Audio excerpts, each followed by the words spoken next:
Hindi signages taken off from the Bengaluru metro after intense protests by pro-Kannada groups against the use of Hindi language in metro stations. A Times Network exclusive. Days after announcing a farm loan waiver worth 10,000 crores, Punjab Chief Minister Amrinder Singh seeks Prime Minister Narendra Modi's financial intervention to hold good on that promise, even as policy think tank Niti Aayog advises the captain to prune down the scheme by half. From October 1st, Aadhaar will become mandatory for issuing death certificates. This has been done to prevent identity theft. They chop off the victim's hair but leave without taking anything. Mystery barbers on the prowl in Haryana and Delhi. Police on the lookout for these phantom barbers. 26-year-old dietitian Varnita Garg battles for her life after being mowed down by two SUVs in the Saket area of South Delhi. Police arrest a 40-year-old woman who was allegedly driving one of the cars. A major rap on the knuckles of this Mumbai civic body. Bombay High Court judge slams the BMC for the killer potholes. Says she will personally note the number of potholes on her travel route every day. Stones pelted at the cavalcade of Congress Vice President Rahul Gandhi. He's visiting the flood-affected state of Gujarat. Outrage comes on the heels of Congress party facing severe criticism for parking all its Gujarat lawmakers in Bengaluru, even in times of distress. Good evening. You're watching The Big Story with me, Avni Raja. The plot thickens in Mumbai housing scam. Maharashtra Housing Minister and BJP leader Prakash Mehta continues to be under the scanner for cutting a sweetheart deal with a private Mumbai builder. Opposition alleges the scam runs well above 600 crore rupees. The BJP Mantri is accused of expanding the scope of the project by converting it into a larger slum redevelopment scheme. The change would allegedly have given the developer windfall gains. The Housing Minister, meanwhile, claims the opposition is framing him. Mehta has said he will step down if Chief Minister Devendra Fadnavis asks him to. एक बार माननीय मुख्यमंत्री ने सभागृह में और परिषद में इस विषय के बारे में स्पष्ट इस प्रकार की इंक्वायरी होगी। इंक्वायरी में अगर लगा तो माननीय मुख्यमंत्री सक्षम है क्या निर्णय करना, लेकिन इनके आरोपों में कोई तथ्य नहीं है, इसलिए जो भी इंक्वायरी होगी उसके हम सामने जाने के लिए तैयार है। और ऐसा मैंने सभागृह में कहा है, मैंने मांगी थी इंक्वायरी, मैंने खुद कहा कि आप इसी विषय को जांच करने के लिए इंक्वायरी बिठाओ। अब वो बिठाएंगे और उसकी जानकारी निकलेगी। Mirror Now's Disha Shah visited the transit camp under contention in Mumbai's Ghatkopar area. Listen in to the residents who are caught in the crossfire. क्यों हम मुंबई से आए, एसआरएम में तो हम झोपड़पट्टी में नहीं रहते। हमारा मुंबई का बिल्डिंग तोड़ा हुआ इधर हमको रूम दिया है, तो एसआरएम में जाने का वैल्यू ही किधर है हमारा। अभी 45 साल यहाँ पे हो गया, अभी तक कुछ भी नहीं हुआ है।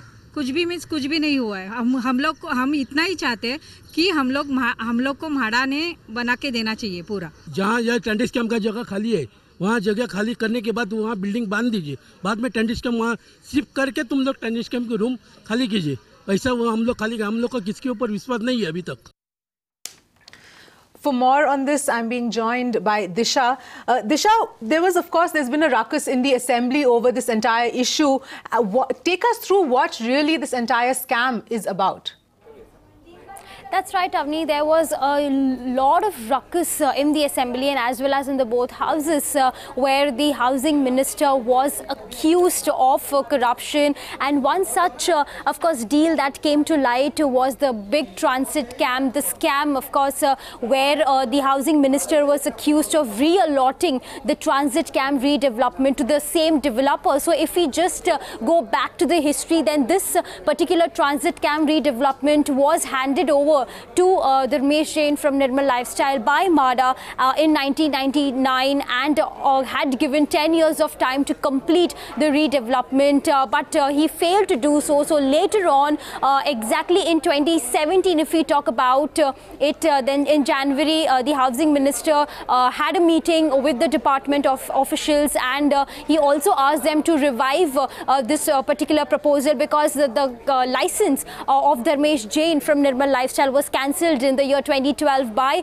MHADA officials because he could not deliver the homes as it was promised. So 4 months down the line, of course, then in June, Prakash Mehta sanctioned the proposal with his signature and also mentioning that CM is very well aware about it. But when this was raised and questioned in the assembly, of course, then Prakash Mehta, he said he turned away his statement and said that I thought I would have informed the CM. So now there has been a stay in this proposal and the further investigation is still on. Inquiry is going on against Prakash Mehta. Right. Now, Disha, what is the Chief Minister's stand on all of this? Because we also know that the MSRDC chief was suspended pending inquiry over another scam as well.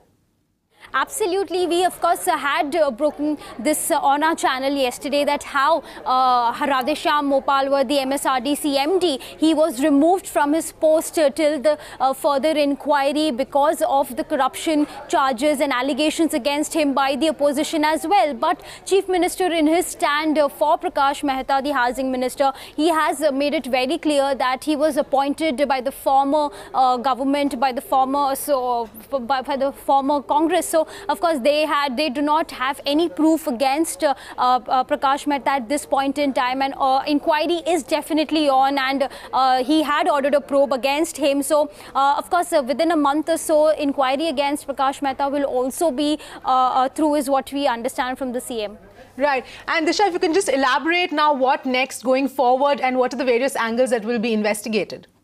So in terms of, if we talk about the MSRDC MD, he was also a part of the 49,000 crore Samruddhi, the Mumbai-Nagpur Expressway project. So he no longer will be working on that particular post as well. So now in that, for Mopalwar, an audio clip was circulated in the assembly where clearly he was heard striking a deal with a developer of 4 crore rupees. So that, of course, has led to a huge ruckus. So going forward with both the even the housing minister and Mopalwar, here we talk, inquiry is going on, and Mopalwar is anyway suspended from his post till the further inquiry is on. But in terms of Prakash Mehta, he continues to remain in his post, but inquiry will take place through the month. All right, thanks Disha for that. Let's go across now. Ankit Shah, advocate and activist, is joining me on the phone line. Thank you very much, Mr. Shah, for joining in. I wanted to first get your thought on this entire scam that is broken out. Prakash Mehta, who is our housing minister, has no power to issue such type of government resolution clubbing the schemes of the transit camp with the SRA scheme. Secondly, he has issued it without the signature of the chief minister, who is the head of the SRA. Right. So it is a crystal clear case of abuse of powers by the Prakash Mehta, and action should be taken against the Prakash Mehta. And it is really sad that the Devendra Fadnavis is talking about the transparency and good administration, but he is not taking action against this minister, despite giving him ample opportunity and giving him ample proof of the evidence of the corruption against this housing minister. Mr. Shah, also the MSRDC chief, Mr. Mopalwar, was suspended pending inquiry over the entire other issue of the leaked tapes, which has conversation about an alleged kickback. See, the Radheshyam Mopalwar, Vishwas Patil, and Sambhaji Jende, all these 3 officers were appointed by the chief minister, and the chief minister, Devendra Fadnavis, knows very well that what type of annual confidential report remarks are there in these 3 officers' file. Despite this, overlooking the fact of the ACR, the Devendra Fadnavis appointed all these 3 officers. Now, the Radheshyam Mopalwar, in the case of the Radheshyam Mopalwar, the FIR is not yet filed, and they are going to send the sound to the forensic laboratory, which I have doubt that as there is no FIR register, the forensic laboratory will not accept it. Right. And let's in fact hear out what the residents who were caught in this crossfire had to say. क्यों हम मुंबई से आए, SRM में तो हम झोपड़पट्टी में नहीं रहते, हमारा मुंबई का बिल्डिंग तोड़ा हुआ इधर हमको रूम दिया है, तो एसआरएम में जाने का वैल्यू ही किधर है हमारा? अभी 45 साल यहाँ पे हो गया, अभी तक कुछ भी नहीं हुआ है, कुछ भी नहीं हुआ है। हम इतना ही चाहते हैं कि हम लोग को म्हाडा ने बना के देना चाहिए पूरा। जहाँ यह टेंटिस कैम्प का जगह खाली है, वहाँ जगह खाली करने के बाद वहाँ बिल्डिंग बांध दीजिए, बाद में टेंटिस कैम्प वहाँ शिफ्ट करके तुम लोग टेंटिस कैम्प के रूम खाली कीजिए। ऐसा वो हम लोग का किसके ऊपर विश्वास नहीं है अभी तक। Mr. Shah, we just heard the residents who are actually caught in the crossfire and their reactions coming in. But Prakash Mehta has obviously denied everything and saying that he's being framed and that the opposition is in fact framing him on this whole thing. It is not true. We have given the evidence of corruption of the Prakash Mehta. What the Prakash Mehta has done, his modus operandi is this, that he first makes some file, and then he asks his chief executive officer to as per his clout, he uses his clout and directs his chief executive officer to give his positive remarks, and then the file is sent to the chief minister, and the chief minister, in fact, has no such possession of such files, and what he does is that after he comes to know that the files have been not signed by him, he stays the project. And what the residents are alleging is very true. For past 30 to 40 years, the residents are living in the transit camp, and they are not even rehabilitated by the Dharmesh Jain, who is the developer of this. And the MHADA, they took back the plot from the Dharmesh Jain, and the housing minister reallocated this plot to the Dharmesh Jain for again developing this plot, which is totally wrong. And the residents are facing enormous problem because the whole transit camp is becoming dilapidated day by day. And Mr. Shah, now what next in terms of the investigations? How is the whole thing going to proceed? What are the various angles that are going to be investigated? It is really, I have to say one thing, that the FIR, first information report, has not been filed till date. Secondly, the Devendra Fadnavis has announced in the House that he will soon announce an inquiry against the Prakash Mehta. But what type of inquiry? Judicial inquiry, magisterial inquiry, one person headed committee, or anti-corruption bureau inquiry? Nothing sort of that has been heard from the Devendra Fadnavis till date. 3 days have been passed from the day he has spoken in the House that the inquiry will be initiated against the Prakash Mehta. So it is really very sad that despite making a statement in the House, Devendra Fadnavis is not at all following his word. He has till date not even conducted a discreet inquiry, and there are high chances that there will be a partial report of the housing department, as it is headed by the housing minister, who has not been suspended, who has not been relieved till date. So I don't think so, and I don't have any faith on this type of inquiry till the housing minister does not resign from his post. And Mr. Shah, if I can also ask you about the MSRDC chief, Mr. Mopalwar, and that entire scam, because that we understand that from December 2016 is when the Prime Minister's office as well as the CBI, etc., had written in asking for an investigation.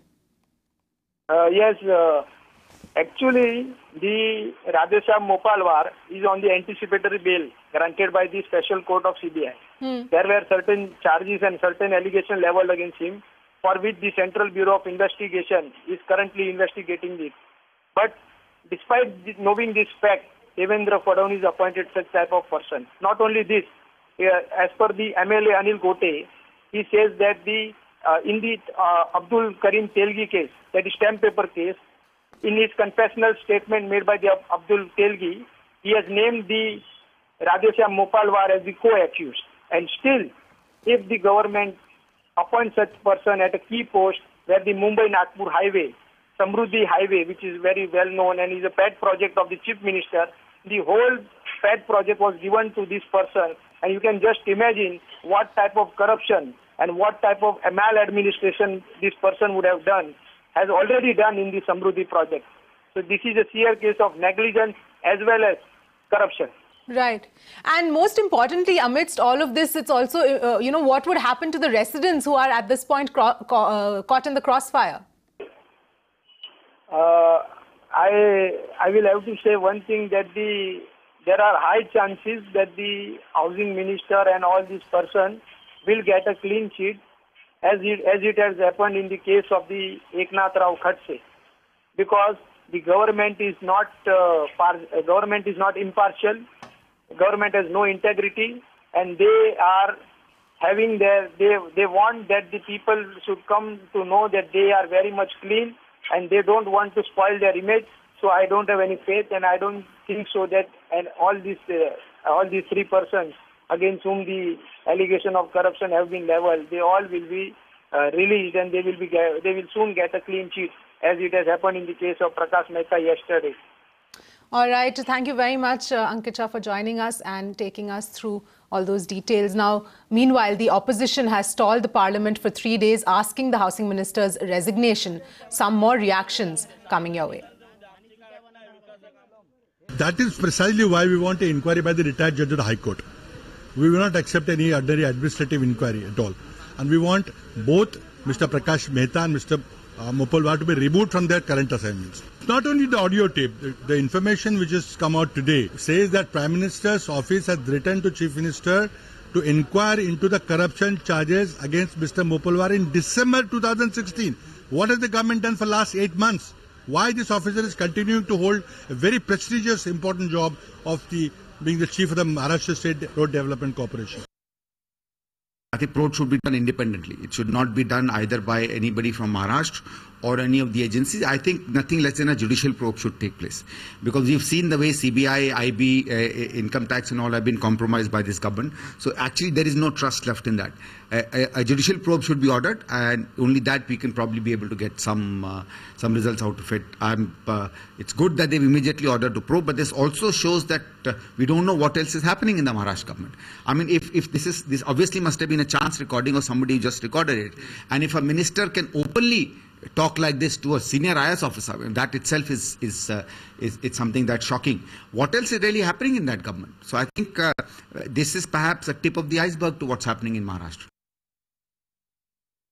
Radhesham Mopalwar is an IAS officer of Maharashtra cadre. He has been given an important assignment of MSRDC, where he has to execute the highway which is being made from Mumbai to Nagpur, which is more than 40,000 crores. And if this officer's integrity has come under cloud, why is the Chief Minister not suspending him? Why has the Chief Minister not ordered an FIR? When his footage, which is on the social media, where he is talking to a person saying that you give 1 crore, which he has to give to the Mantralaya so that FSI can be granted in a plot in Borivali. It is a clear-cut case of corruption. By trying to protect him, has just come out with a simple inquiry, and we all know what is the end of such inquiry. These inquiries are only instituted so that the media furore and public outcry may die down.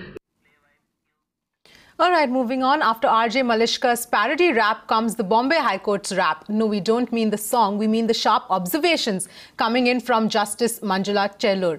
The Bombay High Court judge rapped the BMC for its failure to repair potholes and maintain roads in the city. Justice Chellur quoted statistics and said that there were already over 25 deaths in Mumbai on accounts of potholes this monsoon, and that the civic body is obligated to repair and maintain the roads. A division bench of Chief Justice Chellur and Justice N.M. Jamdar was hearing a public interest litigation on the poor conditions of roads. And Justice Chellur said that she would personally count the number of potholes on her travel route every day and urge citizens to do the same. Certainly, the Bombay High Court has wrapped and pulled the BMC once again. because of potholes and bad quality of roads. In fact, the Bombay High Court, the Chief Justice Manjula Chelur went on to say that there have been 25 deaths this year alone due to potholes, and what the civic body has been doing all of this while there was a committee which was set up. Still, there was no complaints which were addressed by the BMC. Almost 2,000 complaints citizens had filed, but merely 10% of the complaints are addressed.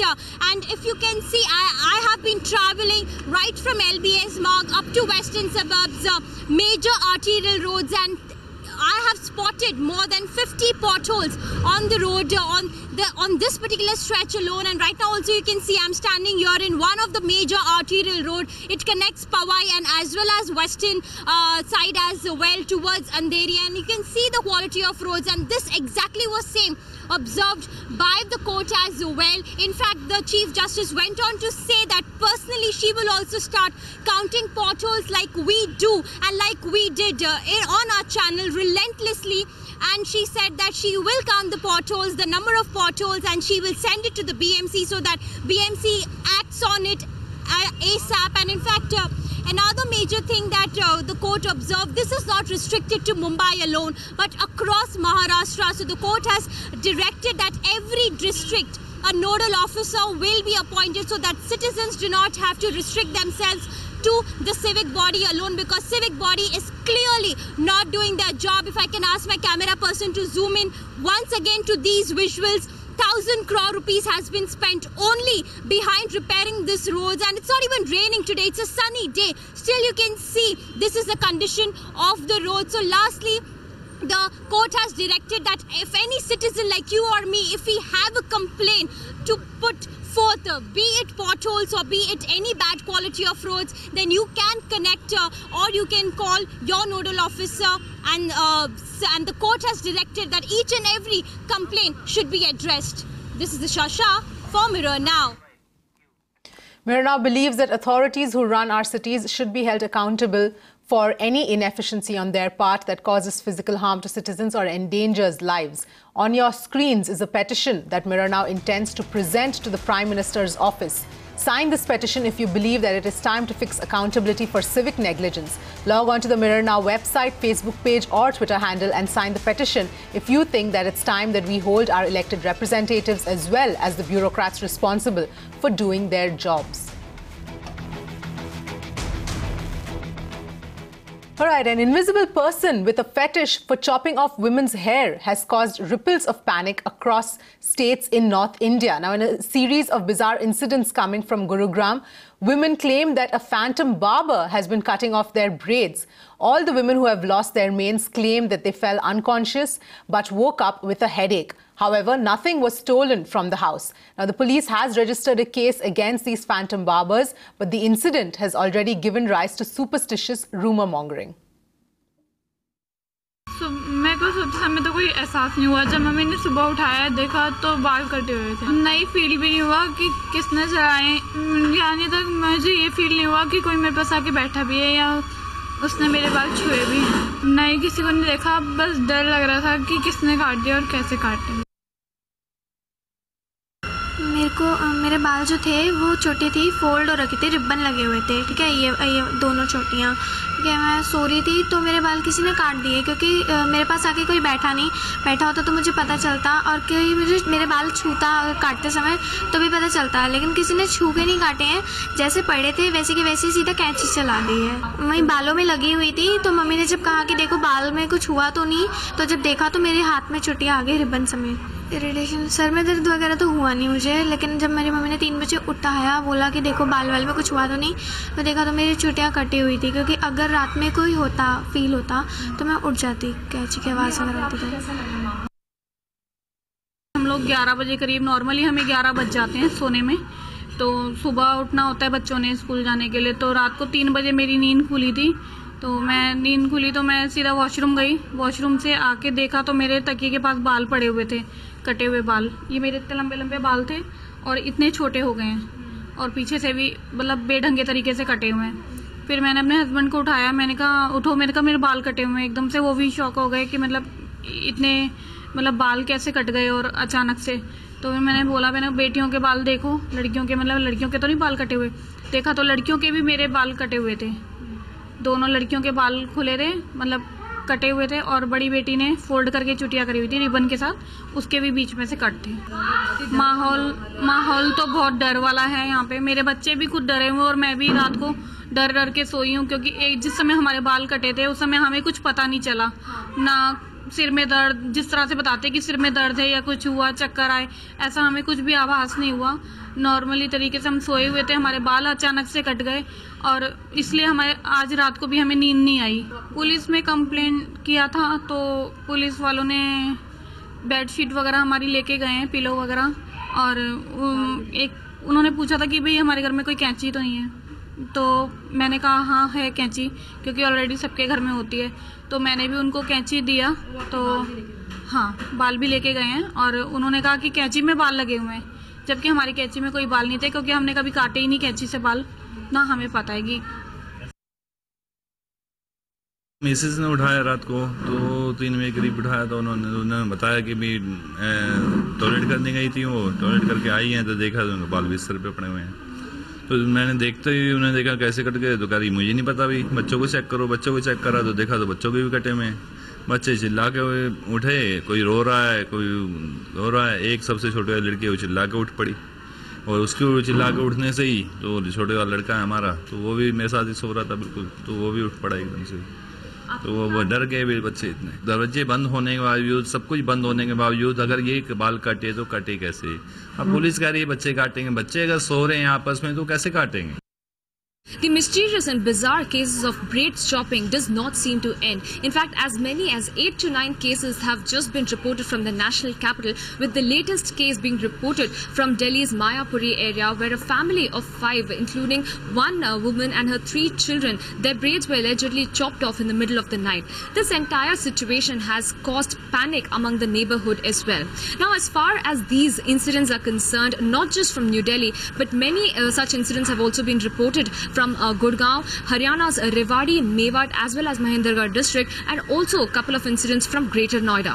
Now, the Delhi police, since there has been around 8 to 9 cases been reported, the Delhi police now have also roped in a team of doctors from the Institute of Human Behavior and Allied Sciences to study these cases.